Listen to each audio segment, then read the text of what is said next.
नमस्कार। गंगा नदी भारत की एक सबसे महत्वपूर्ण नदी है जिसकी लंबाई 2510 किलोमीटर है। साथ ही इसे जीवित नदी का दर्जा प्राप्त है। जीवित नदी का दर्जा प्राप्त है कहने का मतलब ये है कि जो अधिकार एवं दायित्व जीवित व्यक्ति के होते हैं वही दायित्व एवं अधिकार भारत की यमुना एवं गंगा नदी को प्रदान किए गए हैं। 20 मार्च 2017 को उत्तराखंड उच्च न्यायालय ने यह माना कि गंगा नदी एवं यमुना नदी जीवित नदियां हैं तथा इनको वह अधिकार दिए जाते हैं जो एक जीवित व्यक्ति को दिए जाते हैं। दोस्तों, गंगा नदी किस भारतीय राज्य से निकलकर किस समुद्र या महासागर में जाकर गिरती है, इसका पूरा विवरण जानने के लिए पहले हमको ये ज्ञात होना चाहिए कि कौन सा राज्य किस राज्य के नीचे या किसके अगल बगल में है। केवल उत्तराखंड, उत्तर प्रदेश, बिहार, झारखंड, पश्चिम बंगाल, इन 5 राज्यों को आपको याद रखना है। एक बार फिर से देख लीजिए, उत्तराखंड, उत्तर प्रदेश, बिहार, झारखंड और ये पश्चिम बंगाल, उसके बाद ये आपका बांग्लादेश। यहाँ पर आप ये जो एरिया देख रहे होंगे, ये वाला ये जो एरिया आप देख रहे होंगे, ये एरिया आपका पश्चिम बंगाल का है। ध्यान रखना है, उत्तराखंड से उत्तर प्रदेश, उसके बाद बिहार, बिहार के बाद झारखंड और झारखंड के बाद पश्चिम बंगाल, केवल 5 राज्य हैं। गंगा नदी की लंबाई जो है वो 2510 किलोमीटर है। साथ में आपको याद रखना है इसका लंबाई उत्तराखंड में 310, उत्तर प्रदेश में 1140, बिहार में 455, झारखंड में 40 एवं पश्चिम बंगाल में 520 किलोमीटर है। सबसे ज़्यादा आपको केवल 2 चीज़ें याद रखना है। सबसे ज़्यादा गंगा नदी किस भारतीय राज्य में बहती है, तो ये उत्तर प्रदेश में 1140 किलोमीटर चलती है गंगा नदी। साथ में किस भारतीय राज्य में सबसे कम लंबाई इसकी है, तो ये है झारखंड में, केवल 40 किलोमीटर बहती है। 2 क्वेश्चन आपके यहाँ से बनते हैं। अब अपन स्टार्ट करते हैं। सबसे पहले मैंने आपको बताया था कि उत्तराखंड आपको याद रखना है, तो उत्तराखंड से एक नदी निकलती है।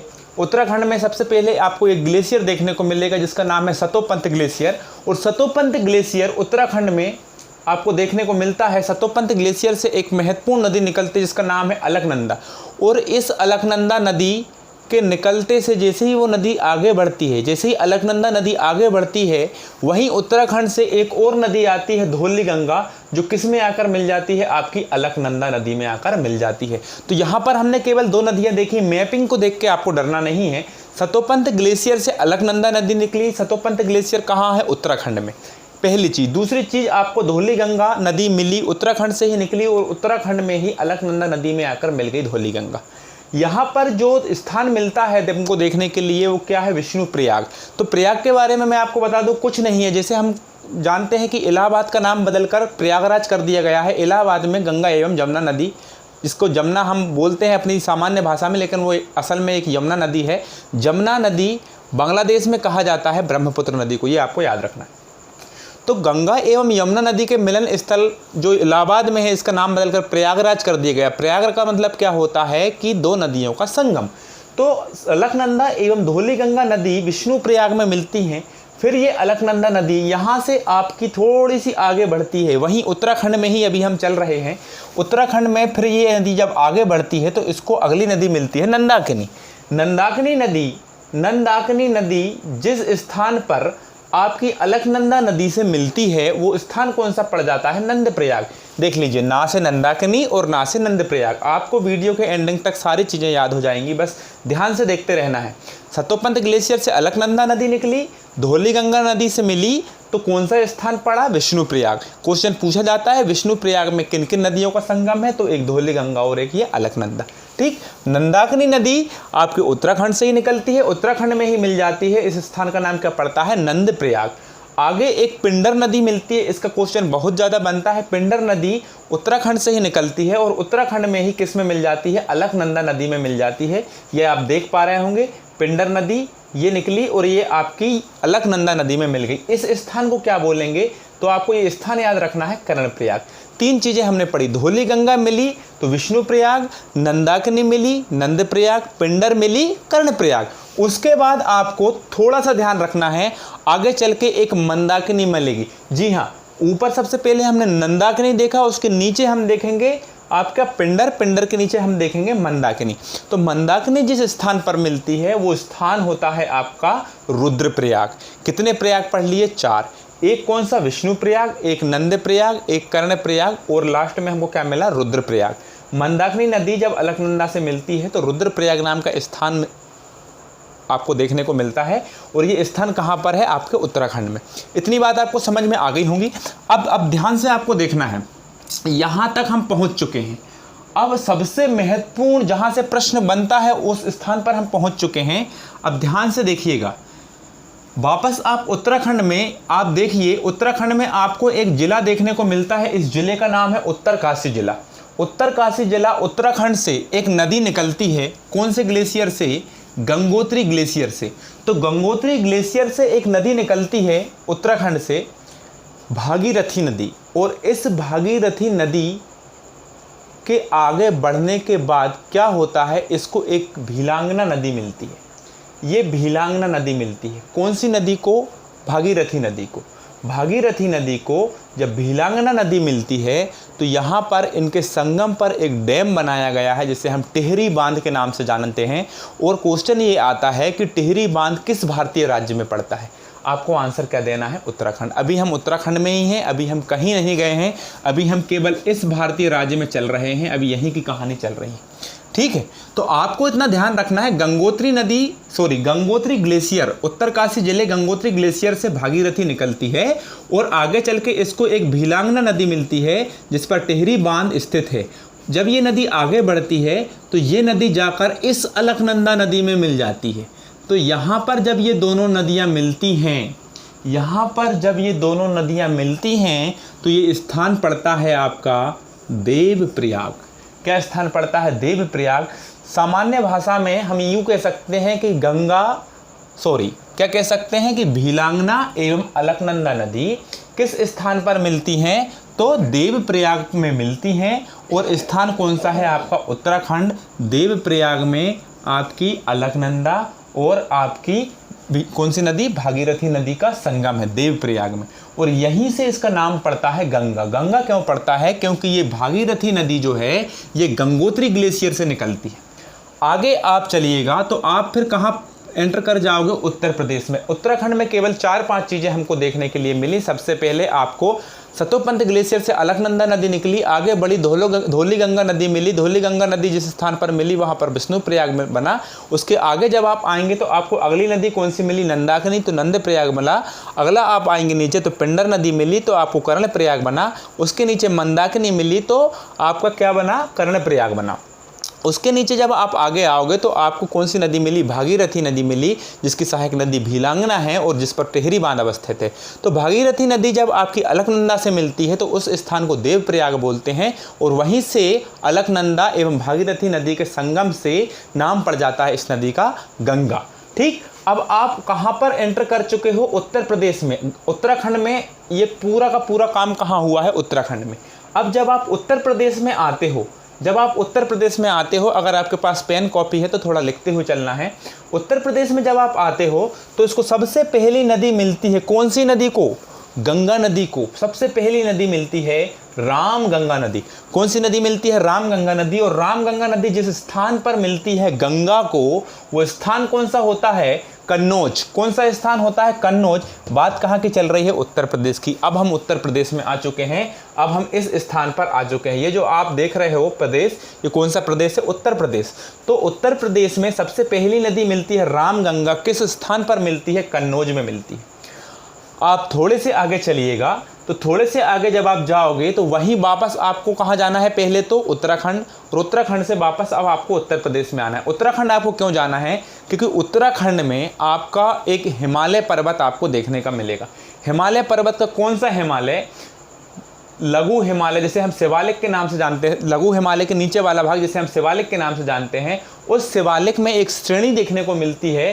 कौन सी श्रेणी, बंदरपूंछ श्रेणी। तो हिमालय पर्वत की एक श्रेणी जिसका नाम है बंदरपूंछ, इस बंदरपूंछ श्रेणी से एक हिमनद का उद्गम हुआ है और इस हिमनद का नाम है यमुनोत्री। क्या नाम है, यमुनोत्री।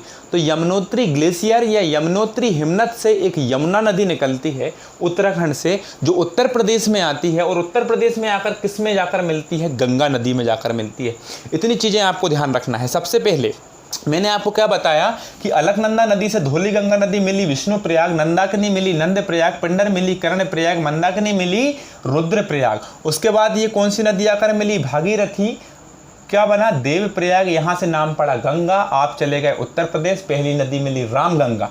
उसके बाद आप कहाँ गए? सीधा उत्तराखंड गए। उत्तराखंड से आपको कौन सी नदी मिलती है? यमुना नदी, जो कहाँ से निकली है?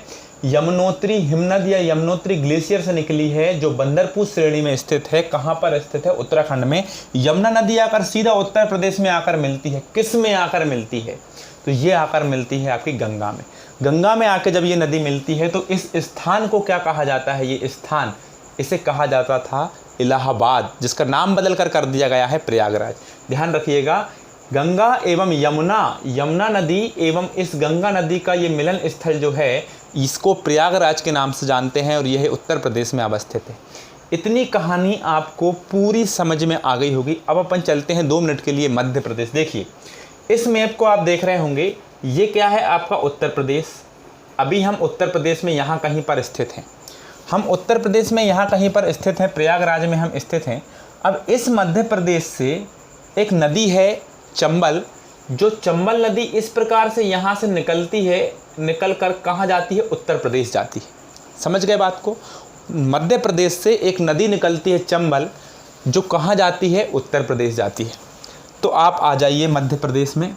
अब मध्य प्रदेश में आप आ जाइए, यहाँ पर आप मध्य प्रदेश में आ जाइए, हमारे मध्य प्रदेश में आ जाइए। तो हमारे मध्य प्रदेश का जो इंदौर शहर है, जिसे एक संभाग भी कहते हैं, इंदौर संभाग या इंदौर शहर की हम बात करें तो इंदौर शहर में एक स्थान है महू। तो इंदौर के महू का एक अंबेडकर नगर पड़ता है, वहाँ एक पहाड़ी है जानापाव पहाड़ी। अपन कैसे कह सकते हैं कि इंदौर के महू के अंबेडकर नगर की जानापाव पहाड़ी से एक नदी निकलती है चंबल। और इस चंबल, पहले देखना पड़ेगा वीडियो चल रही है कि नहीं। चलिए, बराबर चल रही है। अभी ध्यान से देखना है कि ये जो चंबल है, पहली चीज़ ये है कि जब आप मध्य प्रदेश पुलिस या मध्य प्रदेश एसआई या पटवारी या आप एमपीपीएससी कोई भी एग्ज़ाम की तैयारी कर रहे हैं, ये इतना मैप आपको बड़ा तेज या हम कह सकते हैं बड़ा ध्यान से पढ़ना है और समझना है, क्योंकि यहाँ से प्रश्न बहुत ज़्यादा बनते हैं। इसके अलावा भी कुछ और नदियाँ हैं, जिसको हम नर्मदा नदी कह सकते हैं, ताप्ती नदी कह सकते हैं, उसके बाद बरगी नदी कह सकते हैं। बहुत सारी ऐसी नदियाँ हैं, हम बाद में बात करेंगे। थावर नदी है, अभी देख लीजिए, माही है, मान है, थावर है, बहुत सारी नदियां हैं। पहले आप इस पर ध्यान दीजिए। चंबल नदी जो है आपके इंदौर के महू के अंबेडकर नगर के जानापाव पहाड़ी से निकलती है। जब ये आगे बढ़ती है तो ये मंदसौर पहुंचती है, और इस स्थान पर क्या पड़ता है? मंदसौर।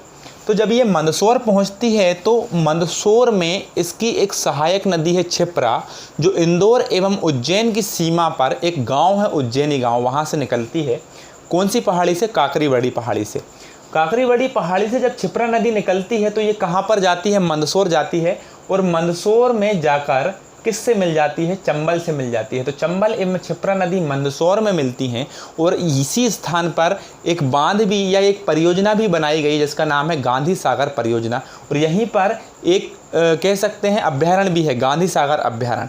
ठीक, आगे आप चलोगे तो राजस्थान में ये नदी फिर कहाँ प्रवेश कर जाती है? राजस्थान, क्योंकि मध्य प्रदेश की बॉर्डर से कौन लगता है? राजस्थान। और मध्य प्रदेश से कहाँ निकल जाती है ये नदी? राजस्थान निकल जाती है। और राजस्थान में आपको यहाँ पर इसकी सबसे बड़ी सहायक नदी देखने को मिलेगी। यहाँ पर मैंने मैप में दर्शाया नहीं है इसको। यहाँ पर राजस्थान में एक नदी देखने को मिलेगी, जिसका नाम क्या है? बनास। तो चंबल की सबसे बड़ी सहायक नदी है बनास, जो राजस्थान से आकर मिलती है चंबल में, और राजस्थान में ही मिलती है, क्योंकि अब ये नदी कहाँ पर पहुँच चुकी है? राजस्थान। और यही इस चंबल नदी पर काफ़ी सारी चीज़ें हैं, क्योंकि मध्य प्रदेश में आपको ये सब मध्य प्रदेश में पढ़ेंगे, जब हम मध्य प्रदेश पढ़ेंगे तो ये सारी चीज़ें आपको वहाँ मिलेंगी। यहीं पर राजस्थान में ही इस चंबल नदी पर कोटा बैराज नाम का एक बांध बनाया गया है। इसके अलावा यहाँ पर एक जवाहर सागर बांध बनाया गया है, राणा सागर बांध भी यहीं पर है राजस्थान में, चंबल नदी पर। ठीक है, तो वो बातें हम मध्य प्रदेश पढ़ेंगे जब पढ़ेंगे। यहाँ पर देख लीजिए आप ध्यान से कि जो देवास है, यहाँ से एक नदी निकलती है देवास से, जिसका नाम क्या है? काली सिंध। उसके बाद जब आप थोड़े से आगे बढ़ोगे तो यहीं एक सीहोर के आष्टा तहसील से एक नदी निकलती है, पार्वती नदी। पार्वती नदी सीहोर के आष्टा तहसील से निकलती है, और राजस्थान में जाकर किससे मिलती है? आपकी इसी चंबल नदी से जाकर मिल जाती। अभी आपको आगे ध्यान क्या रखना है कि एक नदी है जिसका नाम क्या है? कूनो। ये शिवपुरी से निकलती है, और शिवपुरी से निकलकर कहाँ जाती है? कहाँ पर थे हम, यहाँ कूनों पर थे। तो कूनों शिवपुरी से निकलती है और शिवपुरी से निकलकर कहाँ मिल जाती है, राजस्थान में जाकर मिल जाती है। छोटी सी नदी है ये, है ना। उसके बाद यहाँ सीधे के सीधे यहाँ से ऐसी मिल जाती है ये नदी यहाँ पर।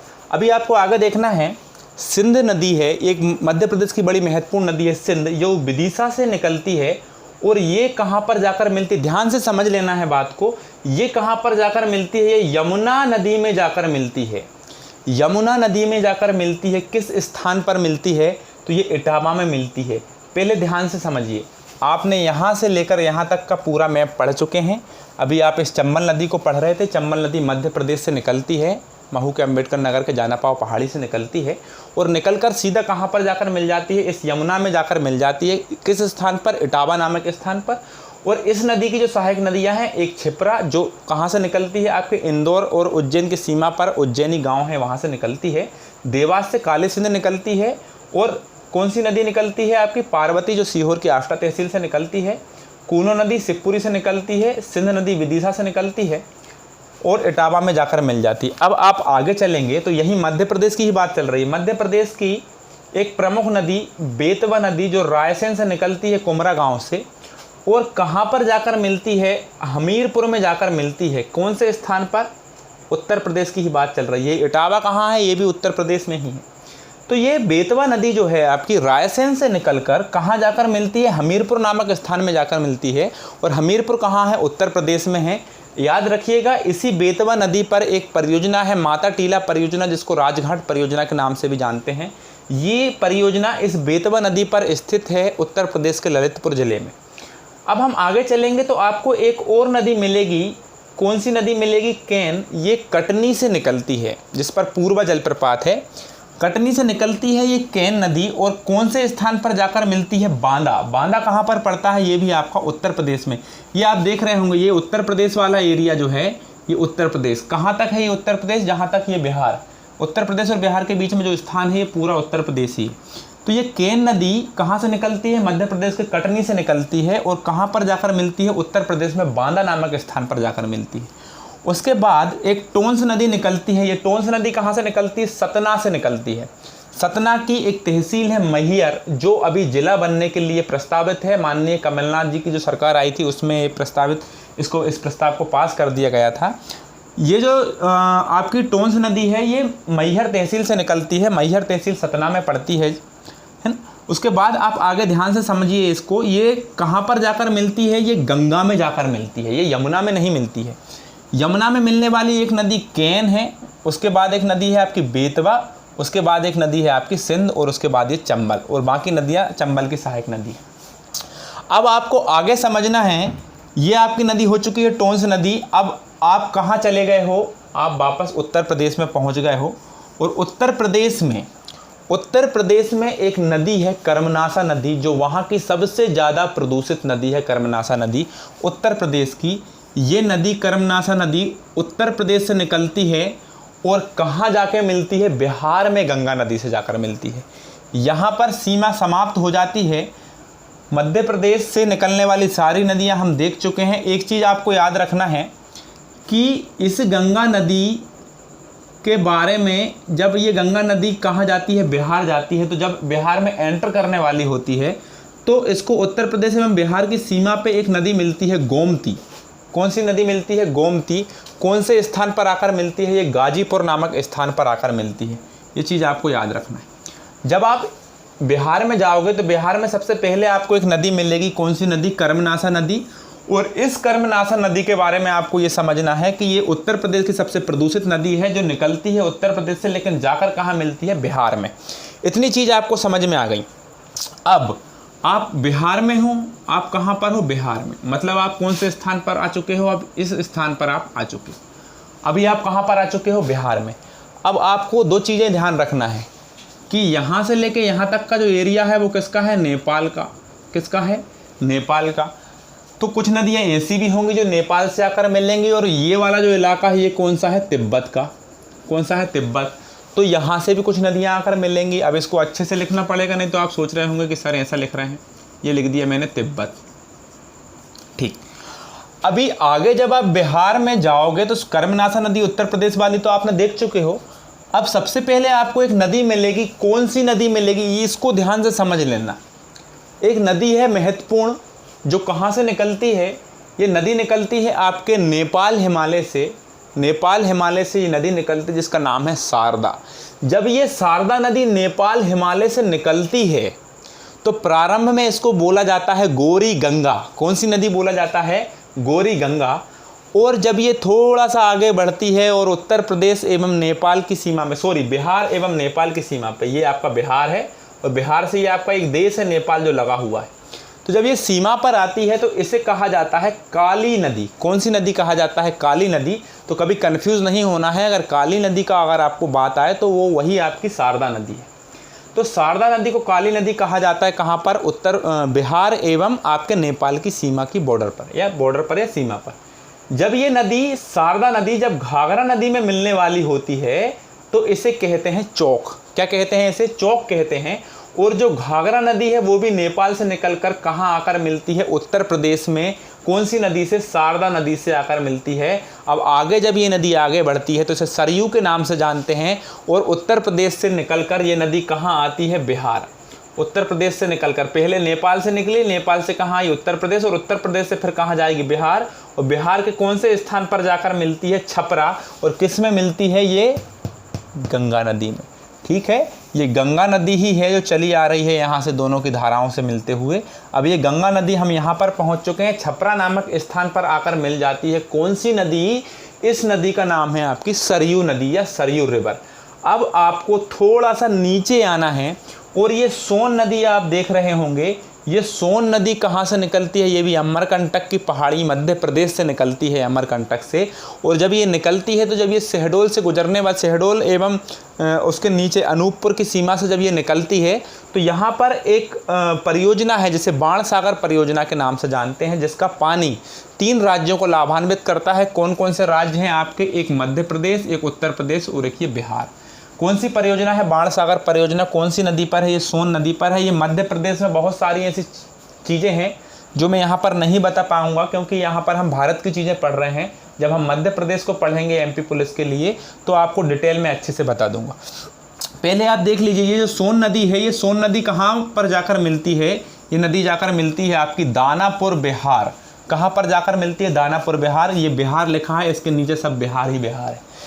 दानापुर बिहार में जाकर मिलती है। अब इतनी चीज़ आपको समझ में आ गई हैं। अब आपको आगे चलना है। एक और नदी है गंडक नदी, ये भी नेपाल से निकलती है। गंडक नदी नेपाल से निकलकर कहाँ जाकर मिलती है? सोनपुर में जाकर मिलती है। नाम क्या है इस नदी का? गंडक। और सोनपुर में जाकर मिलती है। सोनपुर कहाँ पड़ता है? तो ये बिहार में ही पड़ता है। कहाँ पर पड़ता है? बिहार में ही पड़ता है, इस स्थान पर ही पड़ता है। आपको इतनी चीज़ समझ में अगर आ गई होंगी, एक बार फिर से देख लेते हैं। सबसे पहले सतोपंत ग्लेशियर से अलकनंदा नदी निकलती है। वीडियो को अगर आपको आगे भी करना है तो आप कर सकते हैं। सतोपंत ग्लेशियर से अलकनंदा नदी निकलती है, धौली गंगा से मिलती है, विष्णु प्रयाग बनता है, आगे चलती है, नंदाकिनी नदी मिलती है, नंद प्रयाग बनता है, पिंडर से मिलती है, कर्ण प्रयाग बनता है, मंदाकिनी से मिलती है तो रुद्रप्रयाग बनता है। उसके बाद गंगोत्री ग्लेशियर से कौन सी नदी निकलती है? भागीरथी नदी निकलती है। भागीरथी से मिलती है, देवप्रयाग बनता है। यहीं पर नाम बदलता है, गंगा होता है। उत्तर प्रदेश में पहुंचते हैं। रामगंगा पहली नदी कन्नौज में आकर मिल जाती है। उसके बाद यमुना नदी यमुनोत्री हिमालय से निकल कर आती है, कहाँ पर आकर? प्रयागराज में आकर मिल जाती है। और इस यमुना नदी की सहायक नदी है चंबल। तो चंबल नदी कहाँ से निकलती है? मध्य प्रदेश से, जिसकी सहायक नदी एक छिपरा है, एक काली सिंध है, उसके बाद आपकी एक पार्वती है, उसके बाद एक कूनो है, उसके बाद आपकी कौन सी नदी है? ये सिंध नदी है। उसके बाद बेतवा हो गई आपकी, केन हो गई, टोंस हो गई, ये सारी नदियां हैं। ठीक है, मध्य प्रदेश की नदियां हैं। इनको अगर आपको पढ़ना है तो पढ़ना, नहीं तो मैं आपको मध्य प्रदेश की एक स्पेशल वीडियो बना दूंगा नदियों की, उसमें सारी नदियां आपकी कवर कर दूंगा। लगभग आपकी 40-45 नदियां हैं, 60 नदियां हैं, लगभग 60 नदियां हैं। पूरी नदी हम मध्य प्रदेश में पढ़ लेंगे अच्छे से। आप यहाँ से पढ़ना, यहाँ से आपको ध्यान देना, जब आप बिहार में एंटर करने वाले होते हो तो आपको एक गोमती नदी मिलती है। बिहार में जब आप जाते हो तो शारदा नदी मिलती है। शारदा नदी नेपाल हिमालय से निकलती है। इसको प्रारंभ में गौरी गंगा नदी बोलते हैं। जब ये थोड़े से आगे बढ़ती है इसको काली नदी के नाम से जानते हैं। और जब ये घाघरा नदी से मिलती है तो इसे चौक कहते हैं। आगे चल के इसका नाम उत्तर प्रदेश में सरयू नदी कहा जाता है। हमारा उत्तर प्रदेश का एक नगर है अयोध्या नगर, जो श्री राम की बस्ती है, प्रभु श्री राम की बस्ती है। यहाँ पर ये जो नगर है इसके बारे में प्रश्न आता है, अयोध्या किस नगर के किनार पर बसा हुआ है? तो सरयू नदी के किनार पर बसा हुआ है। आगे आप चलोगे तो जो गंडक नदी है, गंडक नदी जो है वो कहाँ पर आकर मिलती है, आपके सोनपुर में आकर मिलती है। गंडक नदी निकलती कहाँ से है, नेपाल से निकलती है। इससे प्रश्न आता है, ध्यान रखिएगा। अब आप आगे चलेंगे तो नीचे से आपको एक नदी आकर मिलेगी, सोन नदी है। सोन नदी मध्य प्रदेश के अमरकंटक की पहाड़ियों से निकलती है और यहाँ से निकलकर कहाँ पर चली जाती है, आपके बिहार चली जाती है। दानापुर में जाकर किससे, गंगा नदी से मिल जाती है। अब सबसे महत्वपूर्ण नदी आने वाली है एग्जाम की दृष्टि से, और इस महत्वपूर्ण नदी के बारे में हमको बात करना है। एक कोसी रिवर, कोसी रिवर है जो गोसाई धाम से निकलती है। गोसाई धाम कहाँ पर पड़ता है, इस तिब्बत वाले इलाके में पड़ता है, जो नेपाल के जस्ट ऊपर है। और मैं बता चुका हूँ इस तिब्बत पर किसका अधिकार है, चीन का अधिकार है, चाइना का अधिकार है। तो कोसी नदी गोसाई धाम से निकलकर, तिब्बत से निकलकर कहाँ आकर मिलती है, ये भागलपुर में आकर मिलती है। भागलपुर कहाँ पर पड़ता है, बिहार में पड़ता है। और भागलपुर में आकर मिलती है, किस नदी से आकर मिलती है, गंगा नदी से आकर मिलती है। कौन सी नदी है, कोसी नदी। और याद रखिएगा ये कोसी नदी विश्व की सबसे ज़्यादा मार्ग बदलने वाली नदी है और बहुत विनाशकारी नदी है। ये अपने मार्ग बदलने में बहुत ज़्यादा माहिर है। 100 से ज़्यादा किलोमीटर का मार्ग अब तक ये बदल चुकी है। और इसके बारे में बात करें तो बिहार का शोक कहा जाता है, यहाँ पर मैं लिख देता हूँ, सबसे ज़्यादा पूछा जाता है ये क्वेश्चन रेलवे एग्ज़ाम में। बिहार का शोक कौन सी नदी को कहा जाता है, तो बिहार का शोक कहा जाता है कोसी नदी को। कौन सी नदी को कहा जाता है, कोसी नदी को कहा जाता है। अब आप आगे चलेंगे तो आपको कहाँ एंटर करना है, अब आपको एंटर करना है कहाँ पर, पश्चिम बंगाल। देख लीजिए झारखंड में तो कोई मतलब नहीं है, केवल 40 किलोमीटर ये नदी चलती है, यहाँ पर कोई इसकी सहायक नदी नहीं मिलेगी आपको। आप बिहार से कहाँ जाए, सीधे पश्चिम बंगाल। तो ये आपका पश्चिम बंगाल में जब आप जाते हो तो पश्चिम बंगाल एवं बिहार की सीमा पर, ये पश्चिम बंगाल जो आप देख रहे हो, ये वेस्ट बंगाल मैंने लिखा है। तो वेस्ट बंगाल जो आप मैंने लिखा हुआ है, यहाँ पर एक महत्वपूर्ण नदी है, महानंदा आकर मिलती है। कौन सी नदी आकर मिलती है, महानंदा। कहाँ पर, बिहार एवं पश्चिम बंगाल की सीमा पर एक नदी आकर मिलती है, महानंदा। अब ध्यान से आपको समझना है कि पश्चिम बंगाल में इस नदी की एक वितरिका नदी निकाली गई है जिसका नाम क्या है, हुगली। अब वितरिका क्या होती है, वितरिका का मतलब ये होता है कि आप ध्यान से समझिए, ये पूरी की पूरी नदी आई, पूरा सभी नदियों का पानी इस नदी ने, गंगा नदी ने ले लिया। और ये गंगा नदी बढ़ते चली जा रही है, मध्य प्रदेश और भारत की सभी नदियों को अपने में मिलाकर सीधे चले जा रही है। जब ये नदी उत्तराखंड से निकलकर, यहाँ से निकलकर, उत्तर प्रदेश से निकलकर बिहार जाएगी, और बिहार के बाद फिर इस प्रकार से बिहार जाएगी, और फिर झारखंड के बाद पश्चिम बंगाल होते हुए सीधा ये वाला जो आपका एरिया, आपको खाली वाला स्थान देखने को मिल रहा है, ये किसका स्थान है, बांग्लादेश का स्थान है, बांग्लादेश है यहाँ पर। तो जब ये नदी सीधा बांग्लादेश में चली जाएगी तो फ़ायदा पूरा किसको होने वाला है, बांग्लादेश को। ये पूरा भारत जो पड़ा हुआ है हमारा, इसमें पानी की तो फिर समस्या होगी। दक्षिण, ये नीचे वाला जो भारत है ये दक्षिण भारत है, यहाँ पर पानी की समस्या हो जाएगी। तो भारत सरकार ने क्या किया, भारत सरकार ने इस नदी की एक वितरिका निकाल दी। क्या निकाल दी, वितरिका। मतलब वितरिका का मतलब ये होता है कि ये जो नदी है, इस नदी का कुछ पानी बांग्लादेश जाने से पहले हमारी इस नदी के माध्यम से नीचे की तरफ चला जाए। इसी नदी के कारण हुगली नदी, जिसका क्या नाम है, हुगली नदी, इसी नदी के कारण भारत एवं बांग्लादेश का विवाद लगातार चलते रहता है। ध्यान रखिएगा, जो हुगली नदी है, हुगली नदी गंगा नदी की सहायक नदी नहीं है, उसकी वितरिका है, उससे पानी लेकर जाती है, ना कि उसमें अपना पानी मिलाती है। अभी याद रखिए, ये हुगली नदी जो है इसे विश्व की सबसे ज़्यादा, या इसे विश्व की सबसे बड़ी विश्वासघाती नदी कहा जाता है। और इसी नदी के किनार पर कोलकाता बंदरगाह स्थित है पश्चिम बंगाल में। पश्चिम बंगाल की राजधानी कोलकाता है। तो पश्चिम बंगाल में कोलकाता बंदरगाह किस नदी के किनारे पर है, हुगली नदी के किनारे पर है। और कोलकाता बंदरगाह को पूर्व का लंदन के नाम से जानते हैं। किस नाम से जानते हैं, पूर्व के लंदन के नाम से जानते हैं। इतनी चीज़ें पूरी क्लियर हो गई। अब याद रखना है आपको कि जो हुगली नदी है विश्व की सबसे बड़ी विश्वासघाती नदी है, लेकिन इसकी एक सहायक नदी है दामोदर। ये दामोदर नदी जो है वो छोटा नागपुर के पठार से निकलती है। कहाँ से निकलती है, झारखंड। ये आप झारखंड देख रहे होंगे, ये झारखंड से एक नदी निकलती है दामोदर, जो किस में जाकर मिल जाती है, ये दामोदर नदी हुगली नदी में जाकर मिल जाती है। और इस दामोदर नदी को बंगाल का शोक कहते हैं। बंगाल का शोक इसलिए कहते हैं कि इसमें भयानक बाढ़ आती है, जिसमें आधा बंगाल पूरा डूब चुका होता है। ये हमारे भारत में बंगाल में बहने वाली प्रदूषित नदी है, सबसे प्रदूषित नदी है बंगाल की। अब हम आगे चलेंगे तो अब पश्चिम बंगाल के बाद ये नदी फरक्का बैराज नाम के स्थान से, तो बैराज क्या होता है, तो बैराज एक प्रकार का डैम होता है, पिछली क्लास में मैं आपको बता चुका हूँ। तो फरक्का बैराज नाम के एक डैम से पश्चिम बंगाल के बाद फिर कहाँ प्रवेश कर जाती है, फिर ये स्थान में, ये खाली स्थान कौन सा बताया मैंने, बांग्लादेश। तो बांग्लादेश में ये नदी प्रवेश कर जाती है। तो जैसे ही ये नदी हमारी बांग्लादेश में प्रवेश करेगी, हमारी गंगा नदी जब बांग्लादेश में प्रवेश करेगी, तो गंगा नदी का नाम बांग्लादेश में किस नाम से जाना जाएगा, पद्मा के नाम से जाना जाएगा। किस नाम से जाना जाएगा, पद्मा के नाम से ये नदी जाने जाएगी। कहाँ पर, बांग्लादेश में। अब ये नदी थोड़े से आगे बढ़ेगी तो इसको एक महत्वपूर्ण नदी आकर मिलेगी जिसका नाम क्या है, ब्रह्मपुत्र नदी। कौन सी नदी है, ब्रह्मपुत्र। यहाँ से ध्यान से समझिएगा, ब्रह्मपुत्र नदी कैसे आकर मिल जाती है कि यहाँ से तिब्बत से एक नदी है ब्रह्मपुत्र, जो इस प्रकार से निकलकर अरुणाचल प्रदेश में आती है अंदर, और असम से होते हुए सीधा कहाँ प्रवेश कर जाती है, बांग्लादेश में। और बांग्लादेश में आकर किससे मिल जाती है, ये आपकी गंगा नदी से आकर मिल जाती है। तो गंगा नदी नहीं, अब यहाँ पर गंगा नदी का नाम हो चुका है पद्मा। तो पद्मा से कौन मिलती है, ब्रह्मपुत्र नदी। लेकिन ब्रह्मपुत्र नदी भारत में नाम है, जब वो भी बांग्लादेश में जाती है तो बांग्लादेश में ब्रह्मपुत्र नदी को जमुना के नाम से जाना जाता है। किस नाम से जाना जाता है, जमुना। अब ध्यान रखिएगा, पद्मा एवं जमुना मतलब गंगा एवं ब्रह्मपुत्र अपनी भाषा में जिस स्थान पर मिलती हैं उस स्थान का नाम क्या है, चांदपुर। कौन सा स्थान है, चांदपुर। असल में एक मेघना नदी है जो इन नदियों से आकर मिलती है। अब जब ये नदी दोनों मिलने के बाद आगे बढ़ती हैं तो गंगा एवं ब्रह्मपुत्र, या हम यूँ कह सकते हैं पद्मा एवं जमुना, आगे चलकर किस नाम से जानी जाती हैं, मेघना नाम से जानी जाती है। और मेघना नाम से जानी जाती हैं और मेघना नाम से ही बे ऑफ बंगाल, या हम क्या कह सकते हैं, बंगाल की खाड़ी में जाकर, इस प्रकार बंगाल की खाड़ी में जाकर गिर जाती हैं। बंगाल की खाड़ी में जब ये गिर जाती हैं तो यहाँ पर ये निर्माण करती हैं सुंदरवन का। अभी सुंदरवन क्या है, तो सुंदरवन दरअसल एक वृक्ष का नाम है जिसका नाम क्या है, सुंदरी। ये सुंदरी नाम की प्रजाति का जो वृक्ष है ये बड़ी तीव्रता से बढ़ने वाला वृक्ष है और ये अधिकतर दलदली एवं लवणीय मृदा में पाया जाता है।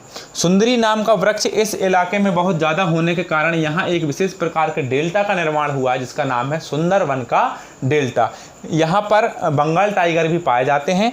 इतनी वीडियो में आपने जो भी पढ़ा है इसका एक बार और आपको देखना है तो देखना, नहीं तो आप एक ही बार में इसका नोट्स बना के इसको अच्छे से प्रिपेयर करना और एक बार और उसी नोट्स को दोबारा बिना देखे बनाने की कोशिश करना। आशा करता हूँ कि आपको वीडियो अच्छी लगी होगी। धन्यवाद।